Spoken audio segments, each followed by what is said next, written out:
une autre question qui vient. Et les gens se posent cette même question.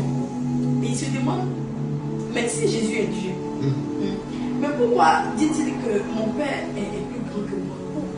Il est Dieu aussi, son Père est Dieu. Pourquoi l'autre va être plus grand que lui? Frère, c'est bizarre, non? C'est bizarre. C'est-à-dire qu'il dit mon Père est plus grand que moi. Vous savez, nous on ne raisonne C'est pas. en taille ou bien bon. C'est-à-dire que quand on dit que mon Père, c'est ça moment, nous disons que la prédication de la croix est une folie. C'est-à-dire que quand il dit mon Père est plus grand que moi, donc lui il fait un film dans sa tête selon la sagesse humaine. Il y a un Père qui est plus grand que Jésus. Donc il est grand comment? Donc il commence à raisonner pour dire, ah mais s'il y a un Père qui est plus grand que Jésus, c'est que Jésus, il a dit comme tout de suite que lui il n'est rien. Donc c'est qu'il y a un Père qui est plus grand que lui, Jésus. Alléluia. Et j'ajoute même pour dire que malheureusement, c'est ce que les églises dans la vallage où nous étions autrefois, c'est ce qui fait que quand ils prient, ils disent non, au lieu d'aller vers le Fils, ils préfèrent prier le Père, Dieu lui-même. S'il est plus grand, s'il est plus grand que son Fils, c'est que je préfère aller vers lui directement. Nous leur disons que toute personne qui prie le Père sans Jésus, il n'est pas dans la révélation, il est dans la mort. C'est une église de Satan. Alléluia. Parce que toute personne, pourquoi nous avons choisi ce sujet? Toute personne qui ne croit pas à la divinité de Jésus n'a pas la vie éternelle. Même s'il chante, il danse, il roule les fesses, il fait agir des reins, il fait sous-baguer, il fait tout, il n'ira pas au ciel. Parce que c'est la primauté. Si tu n'as pas compris, Père, Fils, Saint-Esprit, c'est quoi? Il y a des gens, même moment pour ajouter encore, il y a des gens qui disent Dieu le Père, je t'appelle. Il y a des gens qui baptisent. Il met la personne dans l'eau une fois, je te baptise au nom du Père, il sort. Il met encore deuxième fois, je te baptise au nom du Fils, il sort. C'est diabolique. Alléluia. Maintenant, nous allons comprendre Père, Père, là, c'est quoi? Éphésiens chapitre 4, verset 5. Ils sont.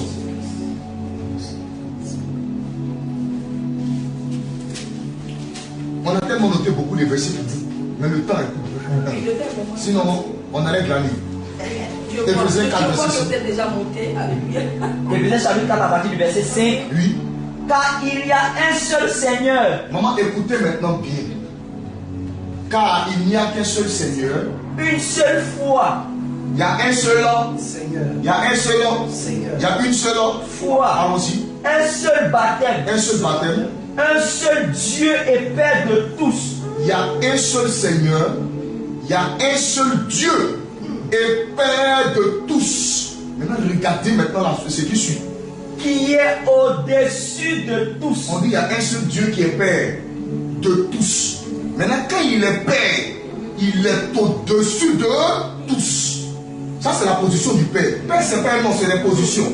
Père, Fils, Esprit, ce sont des positions que Jésus a occupées. Donc, quand on dit il est Père, il est au-dessus de tous. Allons-y. Et parmi tous. Le même Père, il est au-dessus de tous. Il est parmi tous. Quand il est parmi tous, maintenant il devient Emmanuel. Dieu est avec nous. Amen. C'est ça le Fils. Et maintenant, et en tous. Et il a en même temps en tous, il devient maintenant l'Esprit. Amen. Donc le Père, le Fils, le Saint-Esprit sont trois positions que Jésus a occupées. Maintenant le verset dit que quand il est Père, il est au-dessus de tous. Donc Jésus maintenant il dit que quand je suis dans la position de Fils, je suis parmi tous. Comme le Père est au-dessus de tous, il dit mon Père est plus grand que moi. Amen. Donc les gens pensaient qu'il y a un Dieu qui est là-bas au ciel, qui est plus grand que lui. Maintenant nous allons montrer que Jésus même c'est lui le Père, c'est lui le Saint-Esprit. On va montrer ça clair, noir sur blanc. Alléluia. Amen. Bien aimé, prenons maintenant une écriture. Excusez-moi. Jean 14, verset 18. Jean 14, verset 18. Jean chapitre 14 à partir du verset 18. Oui. Il est dit ceci. Je ne vous laisserai pas orphelin. Jésus dit, je ne vous laisserai pas selon la sagesse des hommes. Quand un enfant est orphelin, c'est qu'il a perdu qui est. Il a perdu peut-être son papa ou sa maman. Ça, c'est selon la sagesse humaine. Maintenant, nous, on n'est pas dans la sagesse, nous, on est dans la Bible. Quand on dit que je ne vous laisserai pas orphelin, qui laisse orphelin? Parce que quelqu'un peut dire c'est la maman. Mais qui laisse orphelin? Lamentation. Lamentation de Jérémie, chapitre 5. Lamentation, verset 5, chapitre 5, plutôt verset 3. Lamentation de Jérémie, chapitre 5, à partir du verset 3. Oui. Il a dit ceci. Oui. Nous sommes orphelins. Sans père. Nous sommes orphelins. Et il précise maintenant, quand on dit orphelin, ça dit ici sans père. Amen. Jésus dit maintenant, je ne vous laisserai pas. Je ne vous laisserai pour ceux qui ont la Bible, quand ils vont lire là-bas, donc c'est toi qui es le Père. Parce que lui, il prend le même langage, il dit, je ne vous laisserai pas orphelin. Or, dans l'ancienne alliance, on a dit que celui qui laisse orphelin, c'est le Père. On va continuer encore pour montrer que Jésus est le Père. Oui. Je viendrai à vous. Oui. C'est ça. Jean 14, verset 6 à 28. On va aller rapidement. Jean chapitre 14, verset 26. Verset 6. Mais le consolateur. On dit le consolateur. L'Esprit Saint. Ça y est, l'Esprit Saint, c'est lui le consolateur. Que le Père enverra en mon nom. Ici, qui envoie le consolateur? Le Père enverra en mon nom. Que le Père enverra en mon nom. Maintenant, prenez Jean chapitre 16, verset 7. Jean chapitre 16, à partir du verset 7. Oui.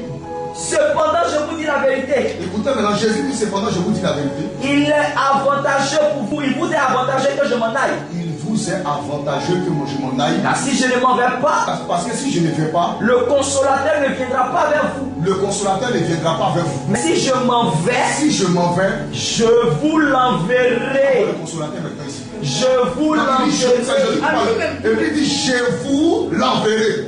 Donc ce n'est plus le Père maintenant qui envoie, c'est lui Jésus. Jésus est en train de dire que c'est moi qui suis le Père. Verset 26, Jean 14, verset 26. Oui. Mais le consolateur, l'Esprit Saint, que le Père enverra. Donc que le Père enverra. Jean chapitre 16, Jean chapitre 16, verset 7. Oui. Cependant, je vous dis la vérité. Oui. Il vous est avantageux que je m'en aille. Car si je ne m'en vais pas, le consolateur ne viendra pas vers vous. Car le consolateur ne viendra pas vers vous. Maintenant, qui envoie le consolateur ici? Mais si je m'en vais, moi je m'en vais, je vous l'enverrai. Moi Jésus, je vous l'enverrai. Ça veut dire que quand tu prends les deux versets, tu comprends que le Père c'est un Jésus. Maintenant, quand il dit que mon Père est plus grand que moi, Jésus a dit un jour aux disciples que je m'en vais au Père. On avait fait une gymnastique. Il n'a pas dit je m'en vais rencontrer le Père, mais il dit je m'en vais au Père. Quand on dit je m'en vais au marché, ça veut dire que le marché c'est un lieu. Frère, on va pas rentrer là, on va venir ça aujourd'hui. Vous laissez les informations. Alléluia. Vous êtes vraiment, c'est chaud.